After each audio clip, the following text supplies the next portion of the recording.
Hello tout le monde, j'espère que vous allez bien. Donc aujourd'hui je vais vous donner mes quelques conseils, je crois qu'il y en a 5, j'ai tout noté dans mon petit carnet pour démarrer une chaîne, pour commencer sur YouTube, etc.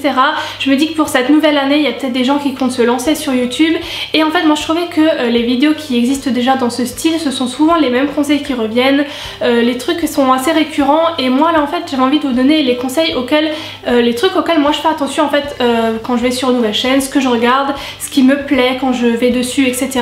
Et je pense que c'est ce que beaucoup de gens font attention et on n'y pense pas forcément. Vous vous doutez bien qu'il n'y a pas de recette miracle, il n'y a pas de conseil universel pour réussir sur YouTube, rien de ce genre n'existe. Si ce serait le cas, tout le monde le saurait je pense.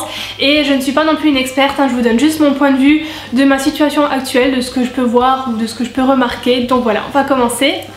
Alors le premier conseil, je trouve que c'est super important de bien gérer l'apparence totale de la chaîne, c'est-à-dire quand on va venir sur votre chaîne, moi en tout cas j'aime bien voir une belle apparence, c'est-à-dire de belles miniatures, une belle bannière, des barres d'infos soignées, un joli entre guillemets fond de vidéo.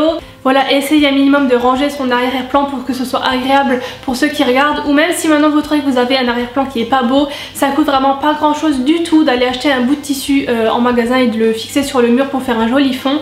Si vous allez voir mes toutes premières vidéos, c'est ce que je faisais, j'avais un bureau derrière moi, c'était pas joli, du coup j'avais acheté un bout de tissu que je mettais derrière, ça me faisait un fond de vidéo.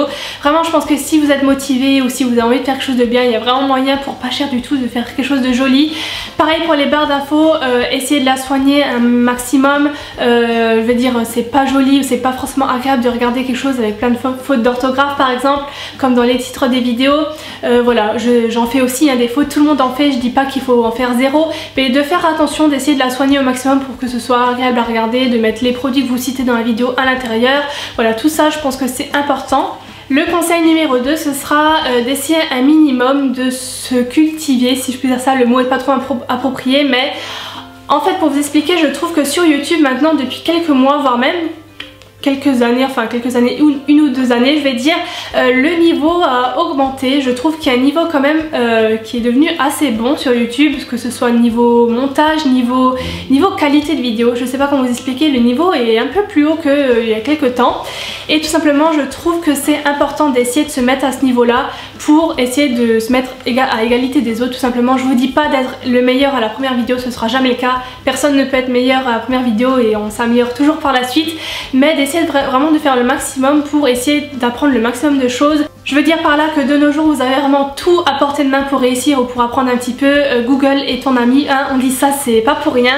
Vous avez des milliers de forums pour poser vos questions sur les logiciels de montage ou de photos, ou n'importe quoi, des millions de tutos sur les logiciels, enfin bref, il y a tout franchement pour trouver des explications si vous galérez sur un truc, ce qui est normal au début, mais vraiment essayez de faire le maximum pour vous faire la main un peu sur tout ce qui est logiciel de montage, que ce soit photo ou vidéo. Pour votre bannière, ben voilà, téléchargez un logiciel d'essai de 30 jours avec quelques tutos, vous arriverez à faire une bannière un minimum bien pour votre première. Enfin vraiment j'essaye de vous dire là d'essayer de vous mettre un petit peu au niveau et d'essayer de vous faire la main sur les logiciels, tout ce qui vous servira de toute façon par la suite, ça c'est sûr et certain.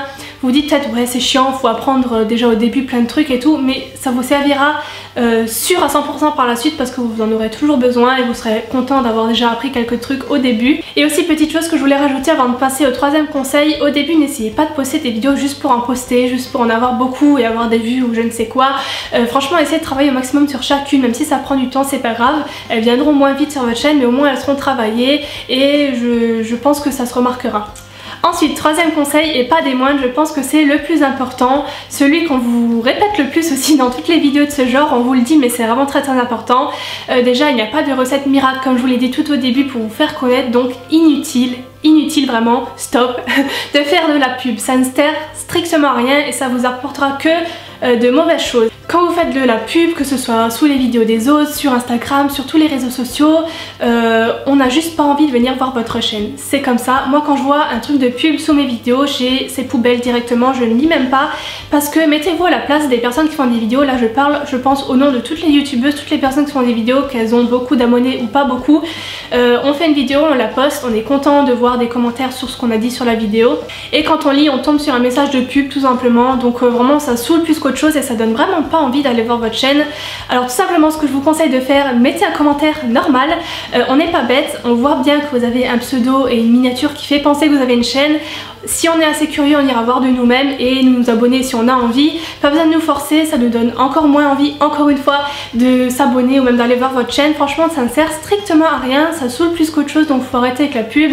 Restez normaux, je sais pas, faites vos vidéos. Je pense que si vous appliquez les conseils qu'on vous donne déjà dans les autres vidéos, ce que je vous donne là, et voilà, je pense que ça ne pourra que jouer en votre faveur et je vous assure, il n'y a pas besoin de tout ça. Le quatrième conseil que je vous donnerai, c'est dès le début, essayer d'assumer au maximum que vous faites des vidéos, que vous avez une chaîne YouTube, que ça vous plaît de faire ça, parce que YouTube c'est internet et internet c'est au monde entier. Il faut se mettre dans la tête que tout le monde pourra voir votre tête, vos vidéos, tout ce que vous faites, ce que vous dites, etc. Que ça plaise ou pas, je vous en parlerai plus tard, mais je veux dire par là que les personnes que vous voyez tous les jours peuvent très bien découvrir que vous faites des vidéos, comme celui qui habite à l'autre bout du monde peut voir vos vidéos aussi, tout le monde, et je pense qu'il faut assumer dès le départ. Enfin je veux dire, faut pas avoir peur de dire que oui on fait des vidéos. Si jamais on vous pose la question, on vous dit ouais j'ai vu ta vidéo, bah oui, vous êtes content de faire ça, voilà, ayez un petit peu confiance en vous et n'ayez pas peur du tout de dire que vous faites ça. Et ce que je disais par rapport aux critiques, il faut apprendre à s'en foutre, si je peux dire ça comme ça. Vraiment, c'est le mot que j'emploierais parce que c'est ce qu'il faut faire. Franchement, les critiques d'accord constructives, du genre des conseils et tout, oui, vous prenez ça en compte. Mais les critiques du genre oh j'aime pas ça, j'aime pas ta tête, j'aime pas ta coiffure, j'aime pas si ta vidéo, enfin je sais pas, des commentaires qui servent à rien. Ne vous prenez pas la tête, je vous dis dès le départ, moi c'est ce que je fais et ce que je fais toujours aujourd'hui. Je ne me suis jamais pris la tête avec ce genre de commentaires parce que il faut vous dire ça sert à rien, ça ne vous apporte rien.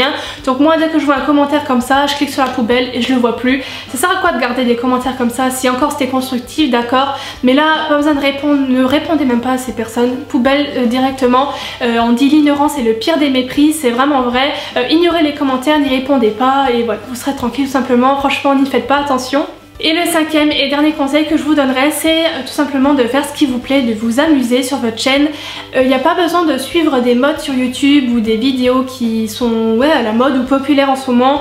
De faire les mêmes si vous vous sentez pas à l'aise, si vous n'en avez pas envie tout simplement. Après si ça vous plaît et si vous avez envie, ben n'hésitez pas, hein, voilà, mais je parle vraiment si vous sentez pas de faire ce genre de vidéo, ou voilà, vraiment restez dans votre truc. Et ce qui est important aussi, c'est de créer sa propre personnalité, son propre univers de votre chaîne. Vous verrez qu'au fur et à mesure vous créerez votre patte, si je peux dire ça, que ce soit sur les montages, sur vos miniatures, je sais pas, on verra que c'est votre univers et vous aurez construit vraiment votre propre personnalité sur YouTube, et c'est ça qui est vraiment important. Donc pareil pour les vidéos, n'essayez pas de suivre un truc si vous n'avez pas envie juste pour faire comme les autres. Faites votre truc et je pense que vous sortirez du lot justement. Donc voilà, c'est tout pour mes 5 conseils si vous avez envie de débuter une chaîne ou de commencer sur YouTube. J'espère vraiment que mes conseils auront pu vous aider. Si vous avez encore des questions, n'hésitez pas à les mettre dans les commentaires et à mettre un petit pouce aussi si vous avez trouvé mes conseils utiles. Voilà, moi je vous fais plein de gros bisous. N'hésitez pas à vous abonner à ma chaîne. Si mes vidéos vous plaisent, je vous mets le lien quelque part dans l'écran et je vous dis à la prochaine. Bye bye.